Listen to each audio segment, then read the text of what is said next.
Hello, everyone. It is 1:15. To keep in mind, we have another track going, so if you intended on being in there, now is your chance to go over there. But if you're in here, I have the pleasure of introducing Michael Miller. He's been a part of BSides really since the beginning. He presented last year, and we're thrilled to have him again. His presentation this year is called Building and Detection Engineering Lab at Home. Everyone, welcome Michael Miller. Hey, everybody. Can you hear me okay? Can I get another water? Yeah, another water, thanks. All right, cool. All right, after enough technical difficulties, I think we might be ready to go now. So after, what was it, 3 laptops, like 5 different adapters, and yeah, so, okay. There was laws at hand that were trying to prevent this from happening, but we're here. So, good afternoon, everybody. Hopefully you enjoyed lunch. So, I'm gonna be talking about building a detection engineering lab at home. So, let me turn this so I can half see what I'm talking about. All right, well, actually, there's a screen right there. So, what we're gonna do is we're gonna go through some quick introductions. I'm gonna do a little, really quick home labbing recap. That was what one of my talks was last year. We're gonna talk about why you might wanna build a detection engineering lab. We're gonna talk a little bit about what detection engineering itself is. Then we're gonna talk about some lab environment opportunities. One that I specifically recommend and that I wish I actually had built out as a Vagrant project. TBD, hopefully I'll eventually have that, and then that'll be something everybody can just kind of download and use. But then also some alternatives that are kind of push button build lab. Then we're gonna talk about creating detections themselves, a little bit about generating badness and doing testing. Then we're gonna summarize, and then there's something about a bonus. I don't know, I guess we'll figure that out when we get there. All right, so who am I? I am Michael Miller. I currently manage the cybersecurity platform engineering team at Cardinal Health. I've been in the IT and cybersecurity industry for over 12 years in a variety of different industries: healthcare, manufacturing, telecommunications. I've worked with companies ranging in size from less than $1 million of annual revenue to over $200 billion annual revenue. I have a bachelor's in cybersecurity and information assurance from WGU, and I also have an associate's in network administration and computer programming from Northwest State Community College. I also teach there part-time, and I'm part of the IT advisory committee there. I have a whole bunch of different random certifications, not quite as many as Matt does, but a lot of the ones you've probably heard of. And then in my free time, I enjoy spending time with my wife and kids, traveling, cooking, public speaking, and tinkering with my home lab. So, enough about me. Let's get to know you guys. I like my talks to be very interactive. I like to know my audience. I like to interact with you. So, how many of you are cybersecurity professionals? Okay. How about students? Okay, a couple students. How many of you have a home lab? Awesome, a decent amount of you, good. Does anybody have experience doing detection engineering? All right, few of you. Any red teamers or penetration testers? Good, I'm gonna be asking you guys some questions here in a little bit. Huh? No. All right, so home labbing. What is home labbing in general? So home labbing is building a non-production environment that you can test out new ideas, teach yourself new skills, things like that. You can evaluate potential solutions, teach yourself new concepts and technology. Say you don't really know Linux, you can spin up a VM. You're technically labbing at that point, and you're messing around with a Linux VM. But maybe you want to teach yourself more networking. You can spin up virtualized networking with like GNS3, different tools to teach yourself concepts.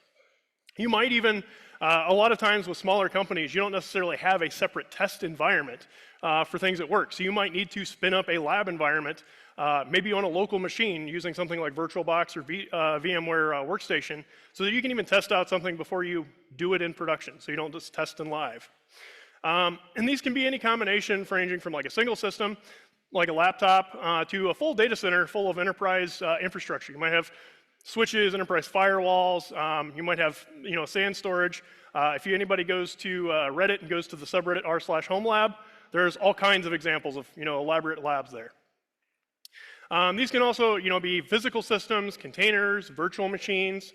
You can even do stuff in the cloud. That might be an opportunity for you if you have a low physical space where you can't put a bunch of technology. You can spin things up in Azure, AWS, GCP, things like that, or any combination thereof. And then you can replicate real-world environments or host productionized solutions for home. Prime example, one of the things I run for my home network, anybody run Pi-hole? Okay, handful of people, good for DNS sinkholing. There's a lot of people that run things like Home Media Center, like Plex or Emby or Jellyfin. There's a lot of people that run network storage like Nextcloud, stuff like that. So lots of things you can do with Home Labs. So specifically, why would you want to build a detection engineering lab?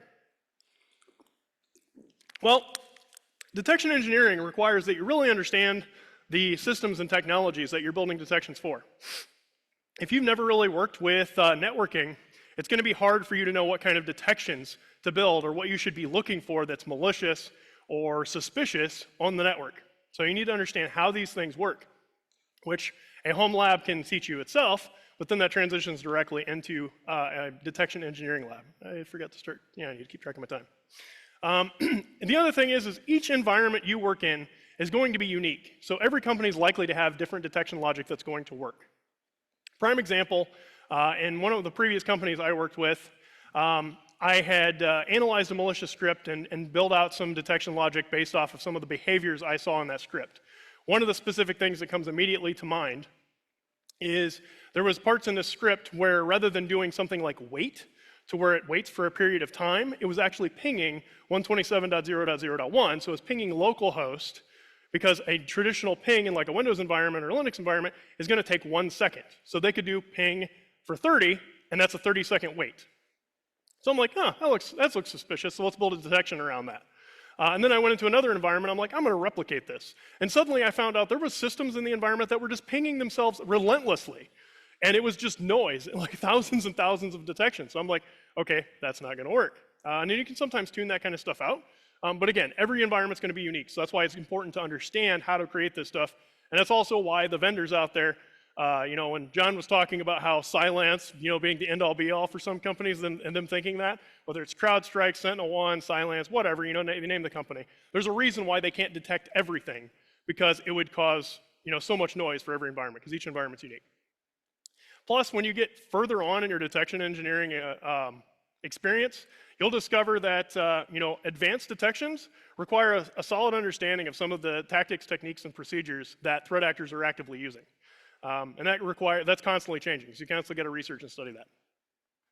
And then also, again, it's a skill that can set you apart amongst other professionals in the area, so it's resume building. So, a couple quick considerations and caveats or words of warning. What this session is not, it is not an in-depth course on detection engineering. I cannot, within the 45 minutes remaining or whatever, teach you detection engineering in depth.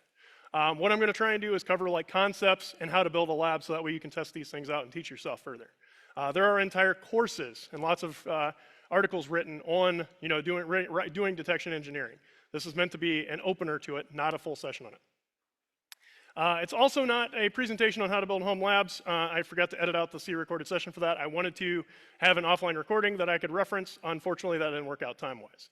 And unfortunately, last year when we did the talks last year, some of them didn't get recorded. So what it is, it's an introduction to the concepts of detection engineering, what that actually consists of and how you can leverage that. Also some fundamental specifications to develop detections based on a variety of data sources. And it's going to provide some design patterns on how you can construct a home lab with a few different ideas and a few different options for how you can construct that to facilitate developing, testing, and refining detections that could benefit you, your career, or even your company. All right, so detection engineering, what is it? So detection engineering is really the process of designing, developing, testing, maintaining threat detection logic to identify and respond to potentially malicious events. A lot of the times, again, I'm going back to, your tools can't detect everything because it would just be so much noise based off the environment. So it's teaching your tools to pick up, known patterns that threat actors leverage. You're going to use a variety of different sources of threat intelligence for things like indicators of compromise, indicators of attack. Anybody ever use CrowdStrike here? CrowdStrike has the capability of doing custom IOAs. You can, just because what we're going to talk about is going to be primarily SIM focused, you can still build detections in other platforms in a variety of different ways. The logic still largely is the same. And it's also usually presented in the form of rules, signatures, or complex queries when we talk about SIMs. It also usually involves a SIM or an IDS as part of your main components, because that's what you're going to be leveraging to build your detections in. So, what makes a good detection? And there's probably a lot of differing opinions about this, but it kind of boils down to 4 main things. One, it needs to be repeatable. You need to be able to have that detection fire consistently when those criteria are met.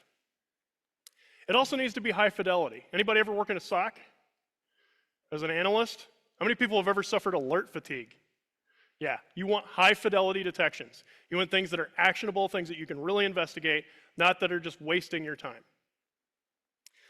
You also need things to be applicable and relevant. If you happen to be a Windows-only environment, building Linux-based detections is not a benefit to you or your company.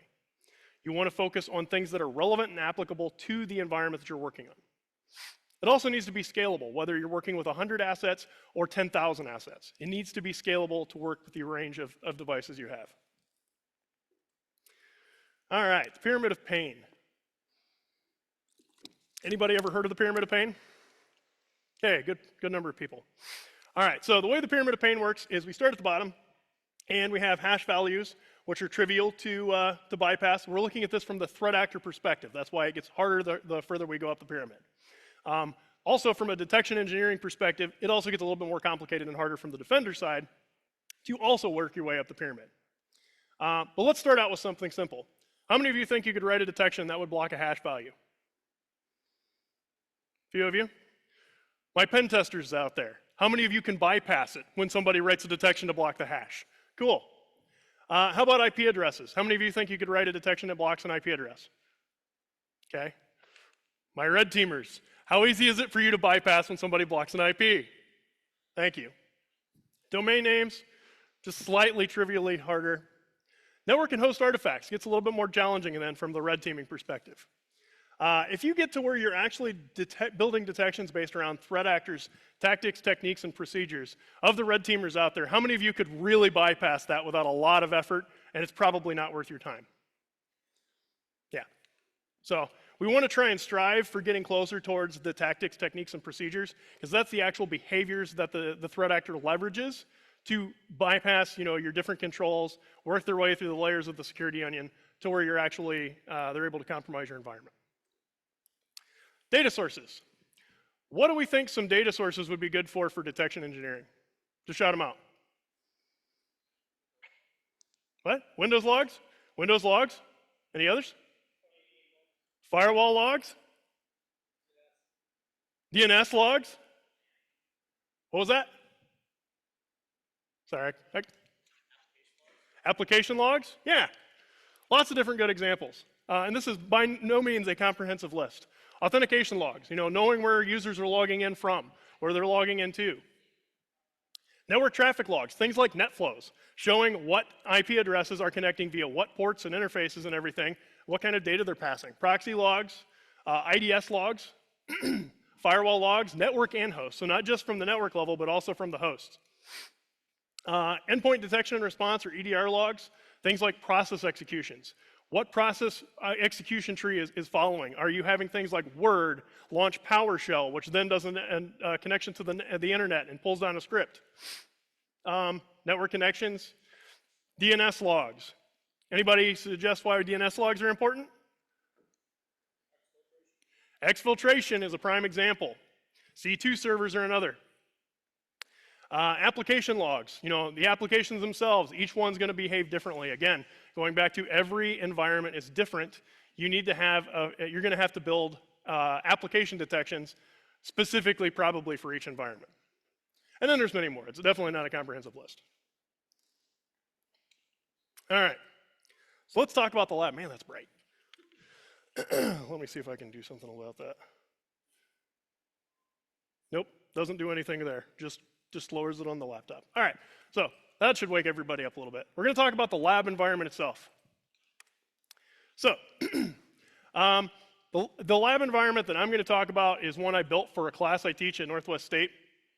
We don't specifically use it for detection engineering, but we use it to capture a lot of the network traffic and everything else that's happening.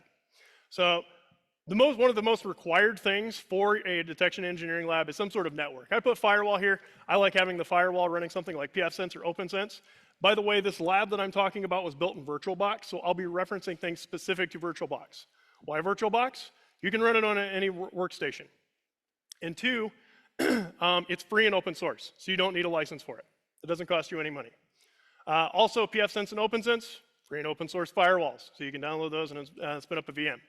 But that's required. You need to have some sort of a network to really be able to do this effectively. Next, you need some sort of SIM or log collector. For this particular environment, I use Security Onion because it checks two boxes, network intrusion detection and the SIM itself. You could also spin up an Elk stack or use Splunk. Splunk is free. You can get a free enterprise license. I think ingest is 500 meg a day, something like that. Used to be. Maybe that's changed. For 30 days, basically, as a temporary license. But if all you're doing is spinning it up for a lab, 30 days is probably fine. You definitely need something like this because you're going to send logs from a variety of different assets, like your firewalls, to it, so that way you can parse the logs and actually build detections. Next, and I highly recommend this, but I don't say it's required unless you're building network-based detections, is a network intrusion detection system. Again, if you use Security Onion, two birds, one stone. But you could also do a dedicated Suricata box, Snort, something else. This is highly recommended because you're going to be able to do a different kind of detections rather than just log-based. And then Windows systems or Linux systems, these, depending on what you really want to spin up, but these are going to be your other primary sources that you're building detections for. Could be Windows endpoints, could be Windows servers, you might build an Active Directory domain. It really depends on how elaborate you want to get with it. And then same thing with like Linux. You can do, I would recommend doing like a combination of RHEL and Debian-based systems. You're most likely to find RHEL-based systems in the average enterprise. However, Debian's kind of making a little bit more popularity, especially with some of the stuff that Red Hat's been doing. And then you may or may not want an attack machine to test and validate things. There are other ways you can test and validate your detections, but an attack machine can be more fun because then you can also teach yourself some offensive stuff. So, and I apologize for the brightness. So, this is an example. This is actually that lab I was talking about that I built out for that class. So I really wish I had a pointer. But at the very top here, we have the pfSense VM. So up there, it has two interfaces. It's just a simple VM. The first one is a NAT out. You can have whatever type of interface to get out to the internet that you want, whether it's NAT, whether it's bridge, whatever. You can even make it completely closed off, and then maybe it doesn't even have a primary interface. The second one is going to be a private VM-only network, okay? And this is where all the magic's going to happen. So the middle switch is not actually a switch. It's just representing this network that we virtualized for our lab environment. And then the second most important piece is right over here. It's Security Onion. And it also has two adapters. And because I was talking about Security Onion also covering the NIDS option, that's why it has a second adapter. So the first adapter is your internal management interface that allows you to connect to it. You can ship logs to it via that interface and everything else. That's the primary one. The secondary one, and these are both on the same network, is the network packet capture interface. And this, you basically have the option, if you go under advanced settings in VirtualBox for the networking, you can choose to set it to promiscuous mode, which means that it listens to all the traffic that's going on. And you can set it to allow all the traffic or allow VMs. I recommend just doing allow VMs. Then basically what that's going to do is anytime any of these other assets communicate with one another, it's going to see and hear it. So that way, it can pass detection logic over every single network communication that goes through the network. And this is a very simple, flat network. You might still find enterprise businesses, especially small businesses, that have networks like this. Hopefully, the larger the company is, the more segmented things are, but that's not always a rule. And then we just have a few other things on here. We have an attack box, which is our Kali box down here. Because I said we don't do a whole lot as far as network detection engineering, but we do talk about network detections a lot. We also have a Metasploitable VM over here just to beat up and cause some noise. And then we have an Ubuntu system and a Windows 10 system just to kind of show some of the different logs and everything. Now, I will say this particular lab, especially because of Security Onion, takes a lot of resources to run. However, the beauty of this configuration is it doesn't matter how many VMs as long as you have the storage capacity for it, you have running at a time.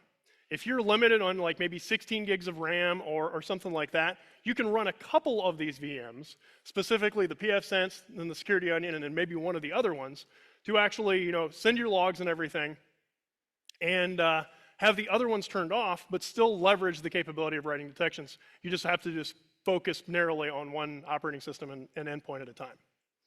Make sense? Cool. All right, so say you don't really have the time to build everything out, or you're not really sure how to do it. Unfortunately, this project is no longer maintained. However, it was one of my favorite ones, and it's a different configuration. But Detection Lab, and yes, that QR code is safe. I generated it myself with CyberChef, and it points to detectionlab.network. You can also go directly to the URL if you don't trust the QR code, which I totally understand. But it would also build this lab environment using Vagrant, and you had to have a few other tools involved, which sometimes did or did not work, depending on what version of stuff you were using. But it would build a logging system. So again, we have our SIM. In this case, they're using Splunk. It would also build a domain controller, a Windows Event Forwarder, and a Windows 10 workstation. So there weren't any Linux VMs specifically in this one. This was targeting specifically a Windows domain environment. But this is another opportunity for you to build something out that might be a little bit easier for you. Also, it's entirely open source. Everything's out there on GitHub. You can fork the project if you're feeling froggy enough to do so, and maintain it yourself. This last one, I don't personally have any experience with. I've not used it myself, but I've heard good things about it. And that's Splunk Attack Range. So this one's also open source, again, out on GitHub, QR code. But this builds a variety of different systems. I can't remember how many total VMs, and they are constantly updating it. The one reason I haven't really used this is it's designed primarily to work in AWS or Azure. So it usually requires that you have some sort of cloud compute or spend that you can use. I try and keep most of my stuff internal to my environment for home labs. However, again, this is still a viable option. And there are options to set this up locally. I just haven't bothered to do it yet. But again, this is an easy to build out environment that kind of builds everything for you, and then you can just start focusing on the detection logic. And we're making pretty good time. So let's talk about creating detections themselves. And we're going to talk about two main pathways in which you can do this, log-based or network-based. For log-based, Sigma is pretty much the best way to approach this. The main reason is it's open source, it's YAML-based, so it's pretty straightforward and easy to figure out once you understand YAML. And it's portable, so it is not tied to a specific SIM logic like Elk or Splunk or Sumo Logic or any one of the other ones. And there's a converter, which is that sigconverter.io at the bottom, that you can use once you write your detection logic. So you write this portable logic that you can then export, and it will transform it based off whatever vendor SIM your company has. And then if you write detections and stuff in this way, you can also make them more portable to where you can, if you change SIM solutions later on, or if you move to a different company as something you've done as an open source personal project, you can leverage it more in more locations. And this is taken from the rule creation guide from Sigma HQ. Again, also open source, hosted on GitHub. So as far as the process for creating Sigma rules, first you need not all these are required, but this is just kind of some of the examples. So you need a title. Basically, this is what kind of detection you're creating. And then you can generate an ID for it. The status can be like experimental, production, testing, whatever the case may be, whatever status it is. Maybe you're still testing and seeing if this is going to work, if it's high fidelity, those kinds of things. Then you can give it a longer description to elaborate on your title. You can also put in a list of references. So maybe it's related to a specific zero-day article that was written for a new vulnerability or something, or exploit that came out. You can reference those kinds of things here. Next are tags. So these are tags that can relate back to like MITRE ATT&CK. And if you're going to be doing a lot of research on what threat actor TTPs are, I highly recommend getting familiar with MITRE ATT&CK. It's going to be a great resource for you. Again, all free information that's out there. But then you can tie it back to specific technique IDs, things like that. Then the author. So, who all is related in it. Maybe it's a collaboration between you and a few other people, or maybe it's something you're doing yourself. But there's your attribution for who actually created the detection. And then the date, or whenever it came out. Log source, so this is going to be what log sources you're pulling from. Is it Windows logs? Is it firewall logs? Is it a specific vendor-specific log, like Cisco ASAs, things like that? And then the category. It could be like process creation, network connections, a lot of different options here. And then what product is targeted? Is it targeted towards Windows? Is it targeted towards Linux? Things like that. And then you get into your actual detection logic itself. So then you're going to have a selection or multiple selections or different conditions that are going to search for very specific things. And then any additional fields in the log source that are important to investigate further. This is more information for whoever is doing the analysis based on when this detection fires. The same thing with the next one for false positives. So maybe there's known false positives that might be an issue. You can document those here so that way the analyst, when they're doing the investigation on your detection, they know what potential things to rule out. Okay? And then there's 5 different levels, informational, low, medium, high, critical, based on the severity of what kind of detection you're firing. That did not change, did it? No, it did not. Let's try again. There we go. So, we have an example detection that I pulled right from one of the Sigma HQ general rules. And I was trying to find a simple one that was not very overly complex. This is one of the simpler ones I could find that everybody might be able to understand. How many people have used notepad.exe? That's what I figured. How many think it's kind of suspicious if notepad.exe is reaching out to the internet? Yeah, okay. So that's basically what this detection's doing. So network connection initiated via notepad.exe, has its ID, status is test. Description detects a network connection that is initiated from notepad.exe process. Might be a sign of injection and beacon process or something similar. References, here you can see they're referencing something from archive.org. And then they're also referencing another article from Cobalt Strike about why Notepad might be connecting to the internet.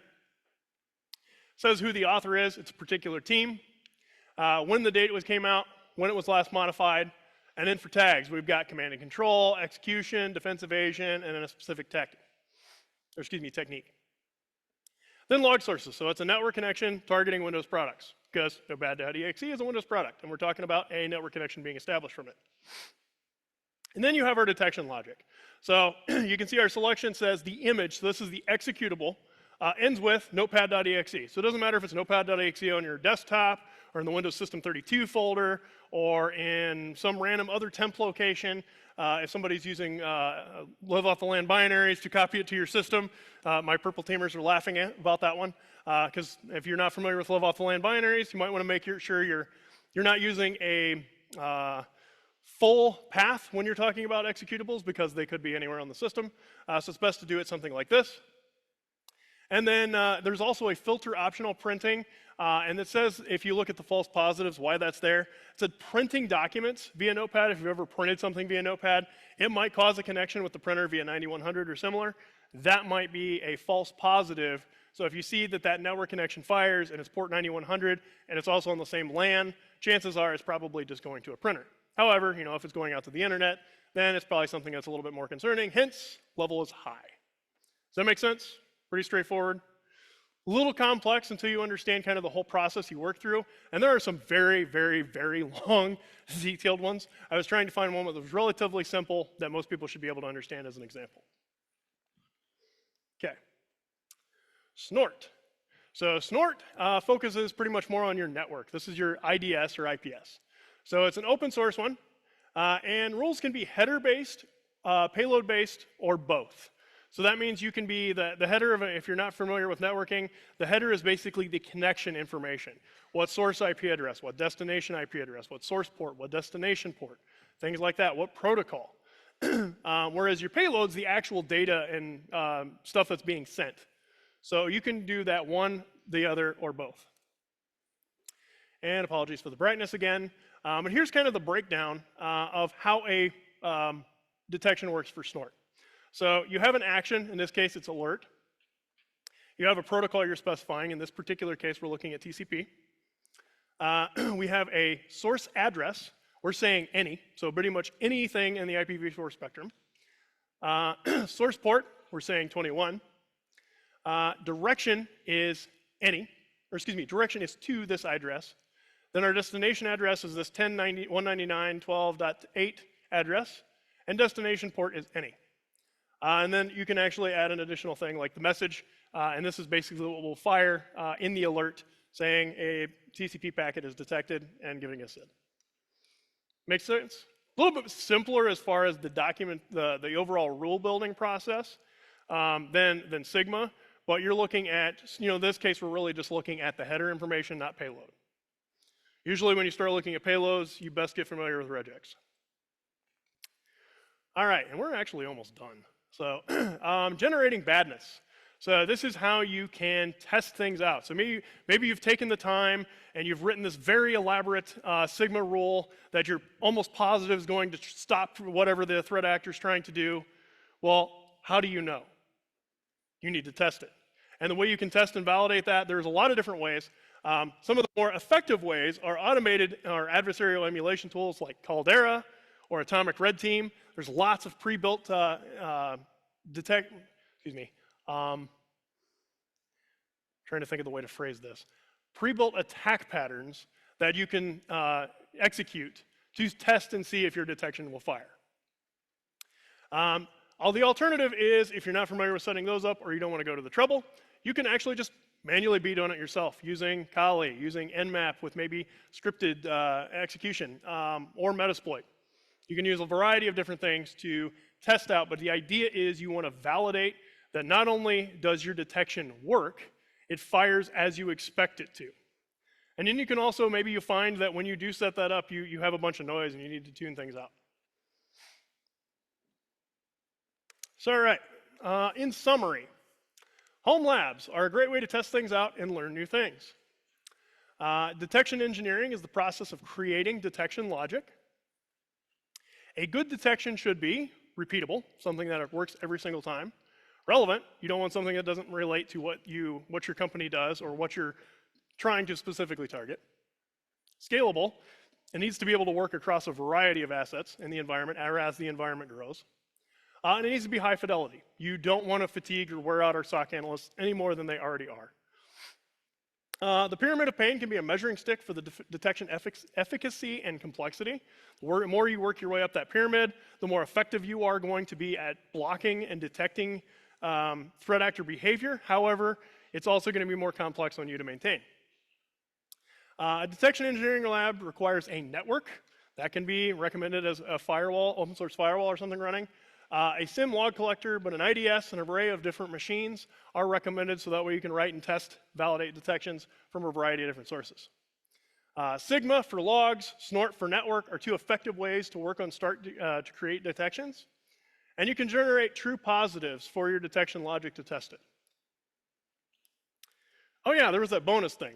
So bonus lab environment. So while I mentioned that I really wanted to take the time and build out this whole beautiful Vagrant thing, like the detection lab environment that you could just run Vagrant up and all these magical machines spin up and then everything works and it's great. I did not have time to do that. However, there is, and this is not necessarily detection engineering focused, but more threat hunting focused, which is kind of like the other side of the coin. So rather, where detection engineering is focused on building repeatable detections that detect malicious behavior, threat hunting is when you don't have those detections, or maybe you suspect something is going beyond what your detection capabilities are, you have a theory of what you're trying to pursue, and then you go hunting for threats. So that's where this comes into play. And this originally started as a pet project for the class that I was teaching. I wanted to get my students some experience and exposure to Splunk. Why? How many people have used Splunk out here, especially the security professionals? Most of you. It's in most environments.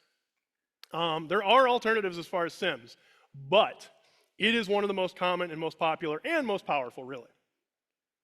So I wanted to have a lab environment for them to be able to leverage, not just in my class, but later on.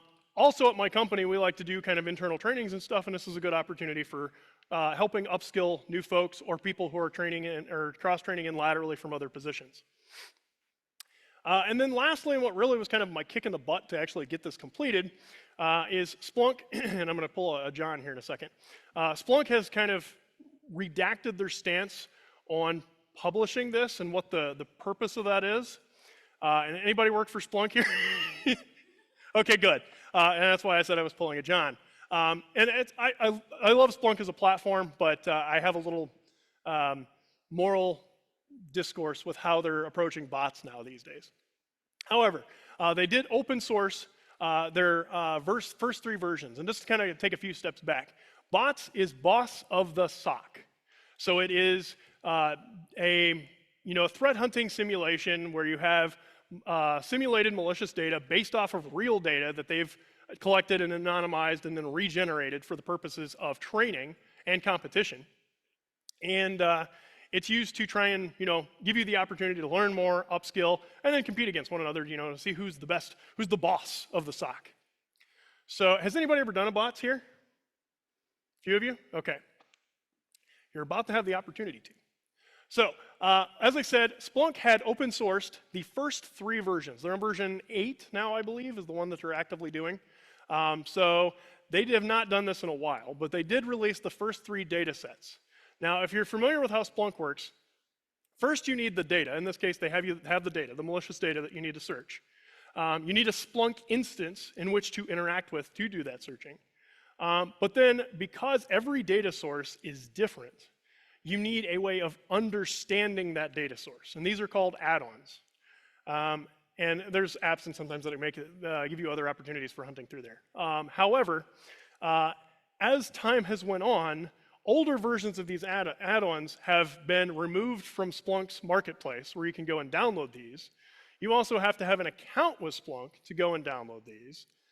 So it gets to be harder and harder to find. So even though Splunk open sourced the information that you can go and download the data set and then use it to search through, you may not be able to effectively search through it because you don't have all the add-ons. Plus, you got to figure out how to install Splunk, then you got to figure out how to get all the add-ons in, and then you got to make sure that they get installed correctly, and it's just a pain in the butt.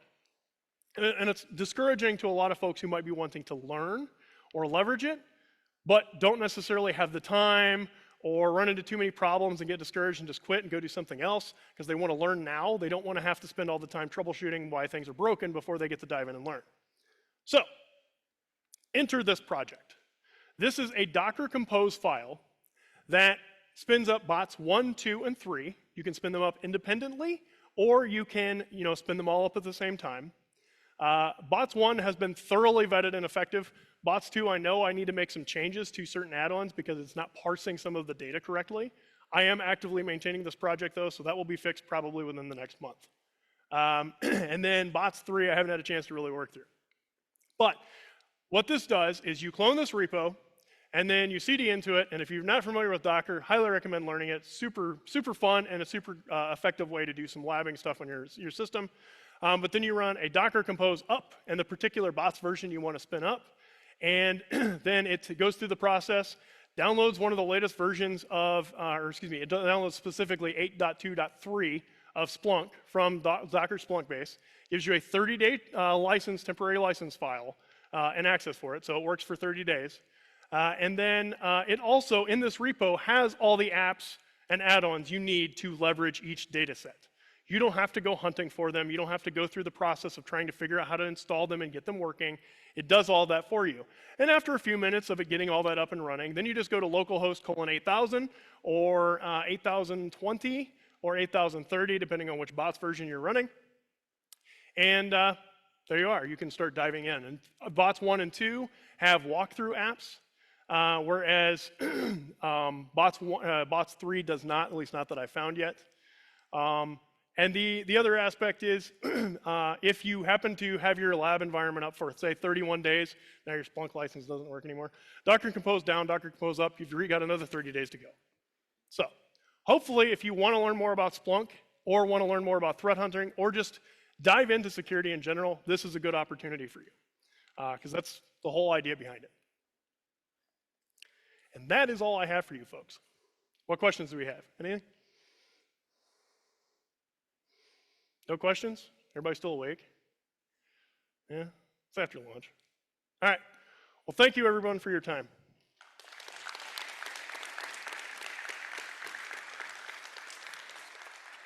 Thank you. Okay, our next session is going old school with the paper here. Rob Rodriguez at 2:15, so we've got about a 20-minute break until we Until that time, thanks. On it,